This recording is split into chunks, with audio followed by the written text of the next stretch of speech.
Another quick fact or fiction: multiple small meals a day is better. I'm not sure what that word better means, but than having just one meal a day. And so I think some of this refers to the concept of intermittent fasting, which a lot of people sort of use interchangeably with time restricted eating, which is also not accurate.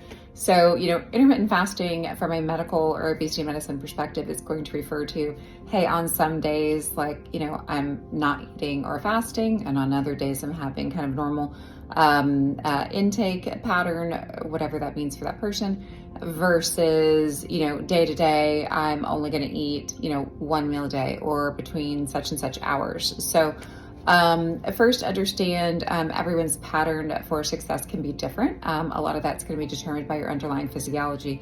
If someone really struggles with insulin resistance, those are going to be people that are going to benefit either from some time restriction of eating and or what I would call adapted fasting, which means we sort of isolate carbs to a particular time period in the day, and that's just for an insulin benefit because that's such a strong hormonal signal for gain.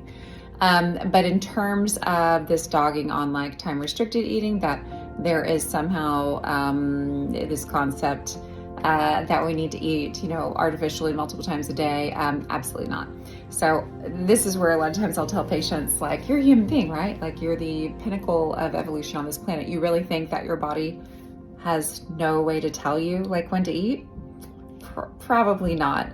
We also live in a nation where, around 3/4 of adults are either overweight or obese. Okay, so maybe telling people to eat on an artificial schedule when they are not hungry would not be the best advice. Further than that, sort of just kind of logic type of thing, there are reams of evidence regarding time restricted eating, and this is generally for weight loss one of the most effective things that we can do. There's also longitudinal studies in certain populations, one of the most famous being the Seventh-day Adventists, kind of trials and reports, which just generally show when people eat with less frequency, they weigh less. Most commonly in that population, they were talking about 2 meals a day, but there are lots of other studies on time restricted eating, all generally going to be encouraging of that.